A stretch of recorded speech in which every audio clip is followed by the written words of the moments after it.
I'm here with Corey, and I'm asking questions, a few here and there.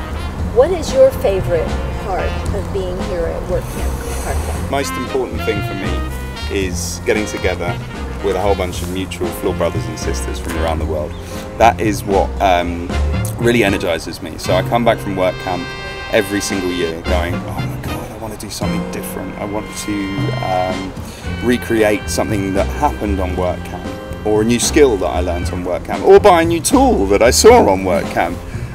There's so many different elements that I like. So in answer to your question, I would probably say it would be the camaraderie between the guys and the girls who work on Workcamp. That would be my favourite part. Secondary to that would probably be the different challenges we face every year. I mean, this year's been like no other year, to be honest with you, because we've never really done something which has been quite as intricate, individual and elaborate, because it's every individual piece has to be cut in a completely different way.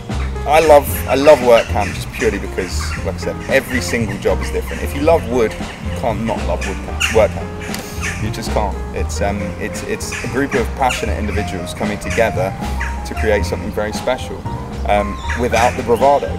So, you know, in various different countries and various different social networks across the world, you're always going to find people, I can't swear on this, but basically taking the mickey out of each other and saying, oh no, I could have done that better, I could have done this better, you know. And that's, in my opinion, not the way that people learn, because when you're knocking someone on the head with a hammer, it's going to hurt them, and they're going to lose confidence from it. Somewhere like this, you want to encourage people who don't necessarily have the same skill, or if, for instance, there's something I don't know, I will go and ask. And if there's something I see someone doing something which I know and they don't, I will obviously teach them, and vice versa. And that's what's beautiful about it. There's no sitting there going, you did that wrong and you should do it better. It's, hey man, how you doing? Come over here, let me show you a way which I know this is done really well.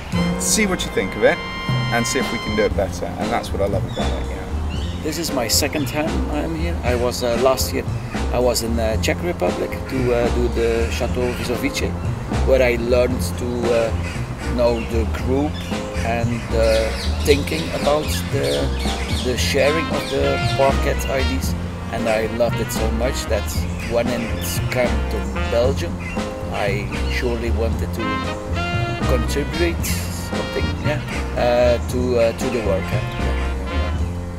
I really looking to do scraping. It's quite hard, but it's something really totally different. Unique? Yeah, unique, yeah. Everyone can sand and put the lacquer on. Right. But who's want to scrape? I want to try at least. Builds up the muscles, but also it looks wonderful. I want to try at least. And then I know. I don't know. I scrape here a small piece of wood. That's all, but it's the feeling for the wood. It's so different when it's scraped or brushed or with some structure. Trabajo. Yo aprendí el oficio de mi padre. Él ya trabajaba desde pequeñito. He learned from his father. Y es el primer instalador de toda la zona de Castilla y León que acuchillaba y enceraba suelos. Yo aprendí la manera de trabajar los suelos como estamos haciendo aquí, con mi padre. Y llevo ya 40 años trabajando en esto. Y lo que más me motiva en este momento es poder recuperar la tradición de los suelos, poder recuperarlos como se hacía antes y la forma de trabajar y los acabados. Para mí es muy apasionante. So he learned in his area of Leon in Spain, working with his father since he was very young, and he's already been in it 40 years.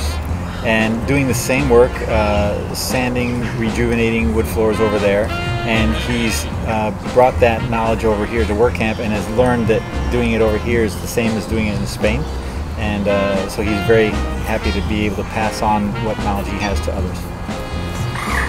In the U.S., how you've managed? Okay, well, I think it's a three-prong attack.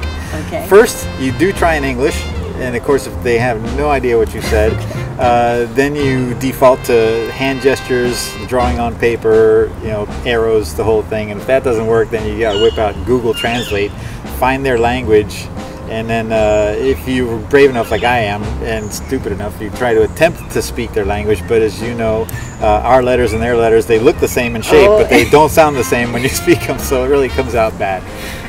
But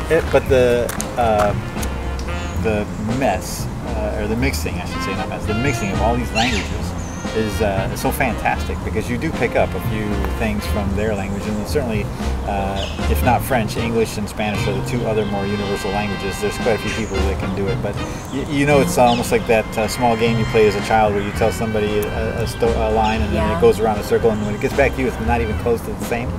It's very similar, but we have English to Czech, Czech to German, German to Russian, and it goes back the other way around just for the English guy to talk to the Russian guy. So it gets to be a group project.